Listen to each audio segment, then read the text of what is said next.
আসসালামু আলাইকুম রহমতুল্লাহ। আমি মোহাম্মদ মুস্তাফিজুর রহমান, প্রোগ্রামিং হিস্টোরিতে আপনাদের সকলকে স্বাগতম।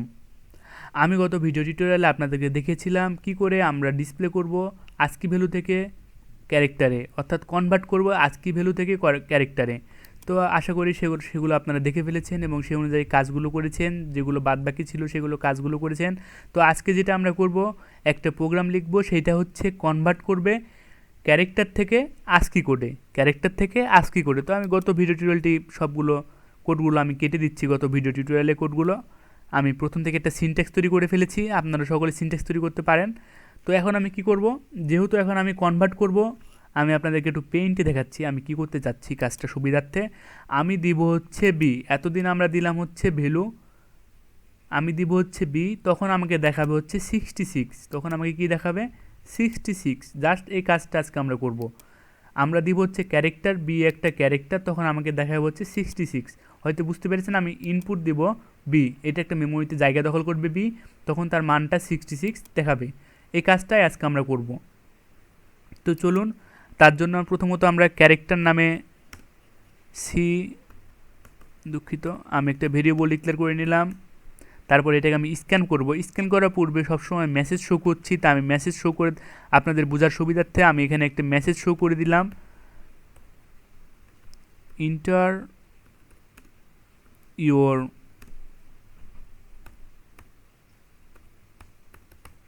ক্যারেক্টার। আপনি এখানে একটা ক্যারেক্টার দিয়ে দিবেন। তারপর এটাই কী করবো, আমরা স্ক্যানএপ ফাংশনের মধ্যে স্ক্যানএপ করে নেব, যেন ইউজার তার ইচ্ছা মতো নাম্বার দিতে পারে। তো স্ক্যানএপ ফাংশনের ব্যবহার আমরা জানি, ফরম্যাট স্পেসিফায়ার % ডি দিতে হবে এবং তারপর আমাদেরকে % দিতে হবে, তারপর আমাদেরকে দুঃখিত, আমরা ফরম্যাট স্পেসিফায়ার হচ্ছে %c, যেহেতু এটা একটা ক্যারেক্টারের ফরম্যাট স্পেসিফায়ার কি %c। আমার একটু ভুল হয়েছিল, যেহেতু আমি মনে করেছিলাম ইন্টিজার। তো %c দিয়ে আমরা ফরম্যাট স্পেসিফায়ারটা দিয়ে দিলাম। তারপর আমাদের কি করতে হবে, আমাদের ভেরিয়েবল নাম লিখতে হবে। এই কাজগুলো আমরা অনেকবার করেছি, আপনারা সেই ভুলগুলো করবেন না। অনেক সময় হয়তো দেখা যাচ্ছে যে অনেক বড় একটা কোড লিখে ফেললেন, তখন %c না d এর মাধ্যমে আপনারা ইনপুট নিতে প্রবলেম হচ্ছে। তো আপনারা সবসময় মাথায় রাখবেন, ডাটা টাইপ অনুযায়ী, ভেরিয়েবল অনুযায়ী আপনারা সে কাজগুলো করবেন, ফরম্যাট স্পেসিফায়ারগুলো লিখবেন, অনেক মাথা ঠান্ডা করে প্রোগ্রামগুলো করবেন।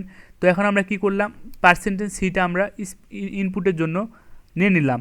এখন আমাদেরকে কি করবে, আমরা হচ্ছে দেখুন আমরা পেইন্টে চলে গেলাম, আমরা হচ্ছে স্ক্যানএপের কাজটা করে ফেলেছি, আমরা বি একটা স্ক্যানএপের কাজটা করে ফেলেছি, ইউজার তার ইচ্ছা মতো নাম্বার দিবে এবং আমাদের এখন প্রিন্ট করে দিতে হবে কি 66।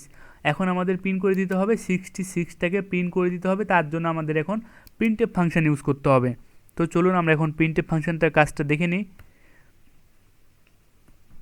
কী করতে হবে। তখন আমরা জাস্ট যেটা করেছিলাম শুধুমাত্র রিভার্স করে দিতে হবে। তো এখানে আমি বলে দিচ্ছি ইওর ASCII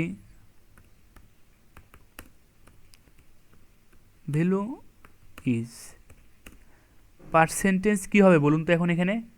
এখন এখানে লক্ষ্য করুন, যেহেতু আমরা এখন ক্যারেক্টার ইনপুট নিচ্ছি এবং ASCII ভ্যালু তার দেখাতে যাচ্ছি, সেক্ষেত্রে ASCII ভ্যালু হচ্ছে পূর্ণ সংখ্যা, ইন্টিজার টাইপ, তাই আমাকে এখানে %d দিতে হবে, %d ইউজ করতে হবে।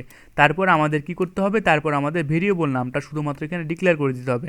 তো চলুন প্রোগ্রামটা আমরা রান করে দেখি আমাদের প্রোগ্রামটা ঠিক আছে কিনা। আমরা বিউল্ড রান করলাম, দেখুন আমরা বিউল্ড রান করেছি এবং এখন দিব আমরা কত, এখন যদি দিই আমরা হচ্ছে ক্যাপিটাল এ, সেক্ষেত্রে আমাদের 65 আসার কথা। দেখুন আমাদের ক্যাপিটালে 65 চলে এসেছে।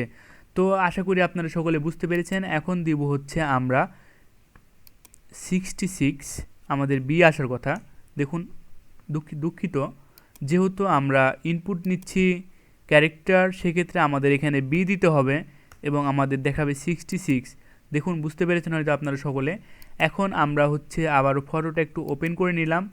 ওপেন করে নেওয়ার পর আমরা দিব হচ্ছে ছোটো হাতের, আমরা ছোটো হাতের জি দিব, সেক্ষেত্রে আমাদের 103 আসার কথা। হ্যাঁ চলুন আমরা সেই কাজটা করে নিই। ছোটো হাতের আমরা জি দিব, স্মল জি, স্মল জি দিলাম, আমার 103 আসার কথা। হ্যাঁ দেখুন 103 এসেছে, আমাদের প্রোগ্রামটা সঠিকভাবে সম্পূর্ণ হয়েছে। তো আমরা প্রথম থেকে আরেকবার রিভিউ দিয়ে নিই আমরা কী কী করলাম। আমরা প্রথমত একটা মেইন ফাংশন ডিক্লেয়ার করে নিয়েছি। মেইন ফাংশন ডিক্লেয়ার করে নেওয়ার পর আমরা একটা ক্যারেক্টার দিয়ে CHAR দিয়ে একটা ভেরিয়েবল ডিক্লেয়ার করেছি। ভেরিয়েবল ডিক্লেয়ার করে একটা মেসেজ শো করেছি, বোঝার সুবিধার্থে মেসেজ আপনারা দিতেও পারেন না দিতেও পারেন, তবে গুড প্রোগ্রামারের প্র্যাকটিস সবসময় মেসেজ শো করবে ইউজারের বোঝার সুবিধার্থে। তো এরপর আমি কি করলাম, স্ক্যানএফ ফাংশন দিয়ে এইটাকে আমি স্ক্যান করে নিয়েছি এবং 4 ভেরিয়েবলের মধ্যে সেইটা ক্যারেক্টার 4 ভেরিয়েবলের মধ্যে সেটা স্টোর করেছে, রাইট? এক্স্যাক্টলি এখানে সেই কাজটা করেছে, 4 ভেরিয়েবলের মধ্যে সেইটা স্টোর করেছে।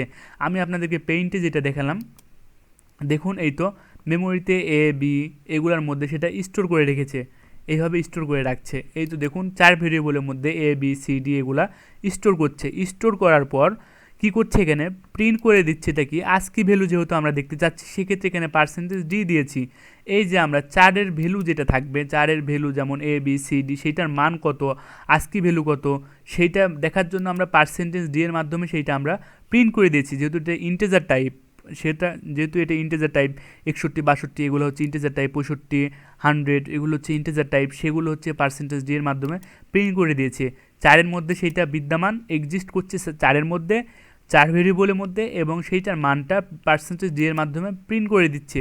তো আজকে ভিডিও টিউটোরিয়ালটা এই পর্যন্ত। আমরা আবারও রান করছি, বিউল্ডান রান করলাম, আমরা দিচ্ছি হচ্ছে 103। তো আমাদের কি আসার কথা আমরা দেখে নিই। আমাদের দুঃখিত, বারবার যে কাজটা ভুল হচ্ছে, আমি দিব হচ্ছে অবশ্যই যেহেতু আমরা এখানে দিব হচ্ছে ক্যারেক্টার, সেক্ষেত্রে আমি এখানে দিলাম হচ্ছে ডব্লু, ক্যাপিটাল ডব্লু দিলাম। তো আমাদের 87 এসেছে, আমাদের প্রোগ্রামটা সঠিকভাবে সম্পূর্ণ হয়েছে। আপনারাও মাথায় রাখবেন, যেহেতু এটা আমরা ক্যারেক্টার নিয়ে কাজ করছি, ক্যারেক্টার প্রথমত ইনপুট দেবো সবসময়, তারপর আমরা আউটপুটটা দেখবো হচ্ছে ASCII ভ্যালু। এর পূর্বে আমরা যেটা দেখেছিলাম ASCII ভ্যালু ইনপুট দিয়েছিলাম, দেখেছিলাম ক্যারেক্টার। তো আজকে ভিডিও টিউটোরিয়ালটা এই পর্যন্তই। সকলে ভালো থাকুন, সুস্থ থাকুন, বেশি বেশি প্রোগ্রাম প্র্যাকটিস করুন। ধন্যবাদ সকলকে।